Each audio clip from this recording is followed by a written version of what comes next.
Hai, Assalamualaikum dan salam sejahtera semua. Kami dari kumpulan 3 akan menerangkan tajuk mengenai faktor yang mempengaruhi peranan ahli keluarga dengan menggunakan strategi pembelajaran kooperatif teknik 4 Corner. Saya, Cikgu Sabrina dan Cikgu Anisha yang akan menjadi guru kamu pada hari ini. Saya akan menerangkan tentang induksi set. Guru akan memulakan induksi dengan menunjukkan 2 keping gambar kepada murid. Gambar tersebut adalah seperti berikut. Murid-murid akan diarahkan untuk memerhatikan gambar dan menerangkan apa yang mereka faham berkaitan dengan gambar tersebut. Dan murid diminta untuk menulis jawapan mereka. Setelah pelajar memberikan jawapan atau tindak balas, guru akan mengaitkan jawapan tersebut dengan objektif pembelajaran pada hari ini. Objektif PDP pada hari ini adalah murid dapat menerangkan 5 faktor yang mempengaruhi peranan ahli keluarga.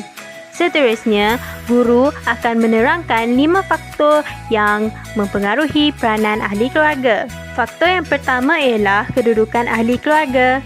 Kedua, status ekonomi keluarga. Ketiga, sosial budaya. Keempat, umur. Dan yang terakhir, gender. Guru akan menerangkan faktor yang pertama. Faktor yang pertama adalah kedudukan ahli keluarga. Kedudukan ahli dalam keluarga akan mempengaruhi tugas yang akan dilakukan. Sebagai contoh, peranan yang dimainkan oleh anak sulung dan orang tua adalah berbeza. Peranan anak sulung dalam keluarga ialah mereka lebih diharapkan untuk membantu ibu bapa dalam urusan harian keluarga berbanding adik-beradik yang lain. Hal ini dikatakan demikian kerana pada kebiasaannya anak sulung lebih matang daripada adik-beradik yang lain.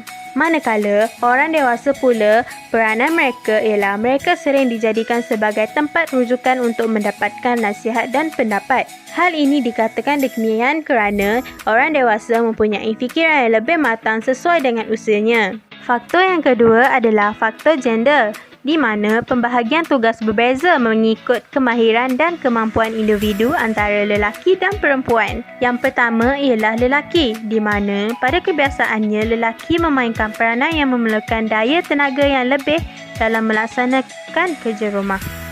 Manakala perempuan pula kebiasaannya memainkan peranan dalam tugas yang berkaitan dengan penyediaan makanan. Terdapat peranan bagi kedua-duanya iaitu lelaki dan perempuan, di mana lelaki dan perempuan hendaklah saling berganding bahu dan saling tolong-menolong apabila memerlukan atau dalam menyelesaikan masalah. Faktor yang ketiga ialah faktor umur. Peranan setiap peringkat umur adalah berbeza mengikut umurnya.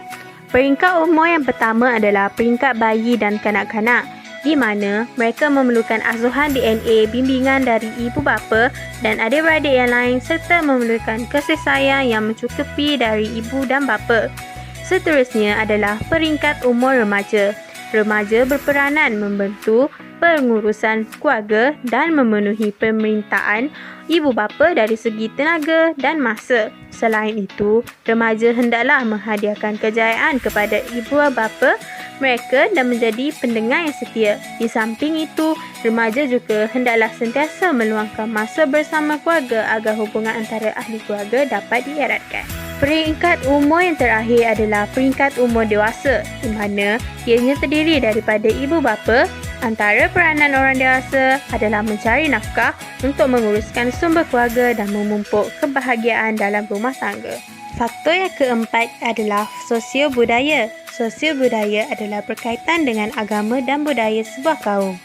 Antara sosio budaya berkaitan dengan agama menurut orang Islam ialah ayah memainkan peranan yang penting dalam mencari nafkah. Selain itu, anak-anak yang sudah bekerja hendaklah sentiasa membantu memberikan nafkah kepada kedua ibu bapa mereka yang sudah tua. Dan setiap ahli keluarga mestilah saling menghormati antara satu sama lain. Manakala sosial budaya berkaitan dengan budaya menurut orang Islam dan kaum Melayu ialah anak-anak mestilah mencium tangan kedua orang tua mereka saat hendak keluar rumah. Selain itu, budaya orang Islam juga adalah mempraktikkan makan bersama ahli keluarga di meja makan ketika waktu makan dan sentiasa mewujudkan komunikasi yang baik antara ahli keluarga. Faktor yang terakhir adalah faktor berkaitan dengan status ekonomi keluarga di mana ia membawa maksud gaya hidup dan pola perbelanjaan.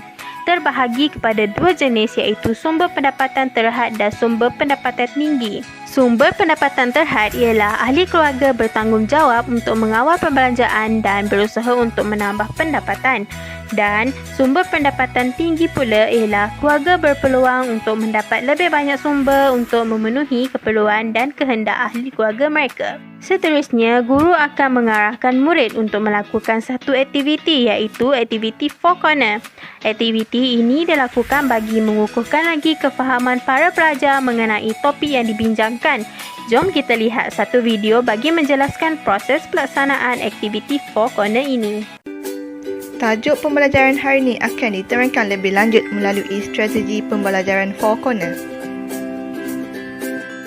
Tahukah kamu apakah itu strategi pembelajaran Four Corner? Four Corner adalah aktiviti pembelajaran yang menggalakkan murid menyatakan pandangan dan memberi justifikasi kepada pilihan jawapan yang dipilih. Bagaimana pula pembelajaran Four Corner ini dijalankan? Langkah yang pertama, guru akan memilih topik yang menjadi tumpuan murid di dalam kelas. Contohnya, faktor yang mempengaruhi peranan ahli keluarga. Langkah kedua, guru akan membina pernyataan yang sesuai berdasarkan topik yang telah dipilih. Contoh pernyataan ialah anak-anak remaja adalah yang paling terkesan dalam situasi pandemik COVID-19 yang melanda negara. Langkah ketiga, murid akan menanda pilihan jawapan untuk pernyataan yang diberikan oleh guru pada penjuru atau kawasan bilik darjah. Antara pilihan jawapan yang disediakan ialah setuju, sangat setuju, tidak setuju dan sangat tidak setuju. Langkah keempat, guru akan memberikan masa untuk murid berfikir tentang pendapat mereka terhadap pernyataan yang diberikan.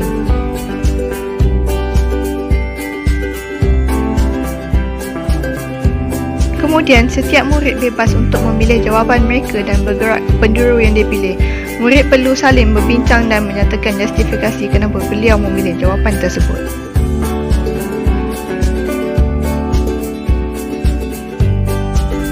Langkah keenam, guru akan memilih seorang wakil bagi setiap penjuru untuk menerangkan justifikasi kepada jawapan yang dipilih.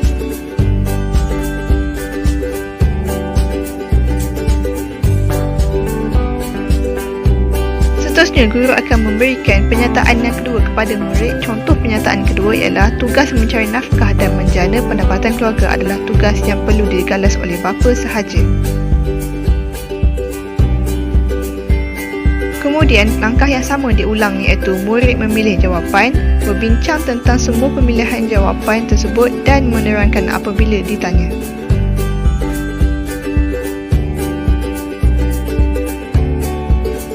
Hasil penggunaan strategi pembelajaran Four Corner ini akan menjadikan murid berasa berwibawa dan dihormati apabila diberi peluang untuk memilih dan menjustifikasi jawapan yang dipilih, serta berlaku pembincangan yang hebat kerana murid terdedah kepada banyak sudut pandangan yang berbeza. Sekian sahaja daripada saya. Terima kasih. Penilaian akan dilakukan dengan melihat sejauh manakah keberkesanan pembelajaran melalui penerangan yang dilakukan oleh murid tersebut. Guru akan menerapkan elemen merentas kokurikulum semasa membuat rumusan. Sebagai contoh, murid perlu bersyukur dan menghargai keluarga yang mereka miliki sekarang kerana masih ramai lagi orang di luar sana yang tiada dan tidak dapat merasakan untuk memiliki sebuah keluarga yang bahagia. Sekian saja daripada kami. Video ini disediakan oleh Nur Anisha, Nur Aina Syafiqah, Nur Fadliana, Nur Fitra Nadilah dan saya sendiri Siti Nasabrina. Sekian, terima kasih.